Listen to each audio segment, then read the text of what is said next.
Bonjour à toutes, bonjour à Marie-Sophie Pollack et puis bonjour à Catherine Monory que je connais bien. Bonjour à vous toutes, j'aurais aimé vraiment être avec vous aujourd'hui mais je ne pouvais pas me libérer.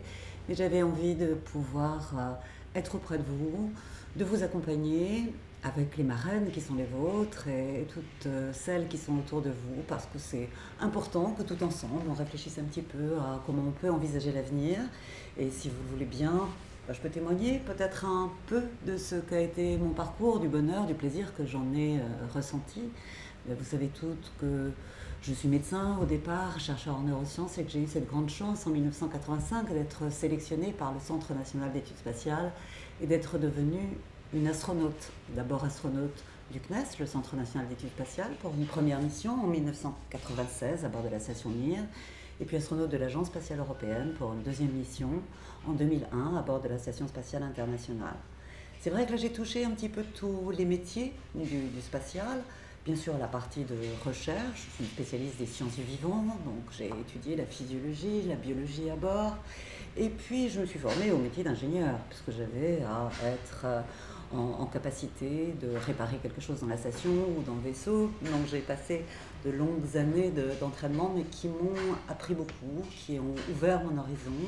Et c'est peut-être un petit peu le conseil que je peux vous donner quand vous avez des opportunités de pousser des portes, même si elles ne sont qu'entrebâillées, allez-y, allez regarder derrière, il y a plein de choses formidables. Une carrière, c'est pas obligatoirement quelque chose de rectiligne, même quand on est passionné. On a souvent la possibilité de découvrir de nouvelles choses, de nouveaux environnements. Un autre conseil aussi, c'est peut-être de vous dire qu'on ne se fait jamais tout seul et qu'il y a des équipes d'ingénieurs, de chercheurs, de techniciens qui sont auprès de vous. Moi, c'est ce que j'ai découvert dans la science et le métier d'ingénieur, c'est qu'on travaille ensemble pour réaliser des belles choses. C'est vrai que des belles choses pour moi, hein, parce qu'une mission spatiale, c'était dans une atmosphère de coopération internationale et on a vraiment l'impression d'avancer, je dirais, un peu pour l'humanité, pour chacun des êtres humains qui veut partir un peu toujours à l'exploration, à la conquête. J'ai eu cette chance-là. On a toujours quelque chose à conquérir dans la vie et je suis sûre que vous aussi, votre parcours sera passionnant.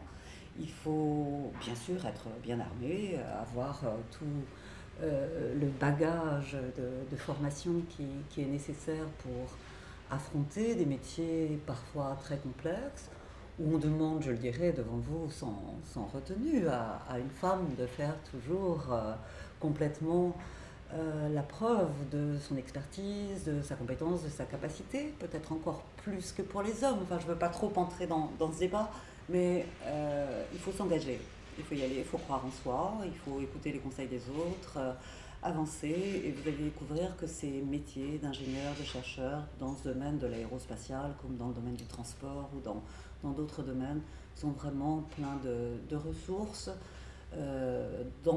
sur le côté professionnel, tout autant que d'épanouissement personnel dans sa vie, quand on se sent bien dans son métier, qu'on a envie d'avancer. Vous allez avoir des marraines avec vous qui vont vous accompagner sur ce chemin. Et avec cette association Aide Bouge, je pense que vous allez bouger et très bien.